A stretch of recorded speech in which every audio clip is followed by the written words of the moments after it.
اعوذ باللہ من الشیطان الرجیم بسم اللہ الرحمن الرحیم۔ آسمانوں اور زمین کی ہر چیز اللہ تعالیٰ کی پاکی بیان کرتی ہے، اور وہ غالب بحکمت ہے۔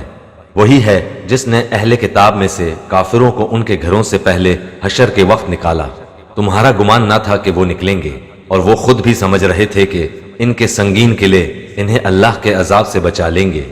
پس ان پر اللہ کا عذاب ایسی جگہ سے آ پڑا کہ انہیں گمان بھی نہ تھا، اور ان کے دلوں میں اللہ نے روب ڈال دیا۔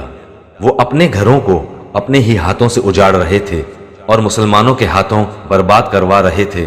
پس اے آنکھوں والو، عبرت حاصل کرو، اور اگر اللہ تعالیٰ نے ان پر جلا وطنی کو مقدر نہ کر دیا ہوتا تو یقیناً انہیں دنیا ہی میں عذاب دیتا، اور آخرت میں تو ان کے لیے آگ کا عذاب ہی ہے۔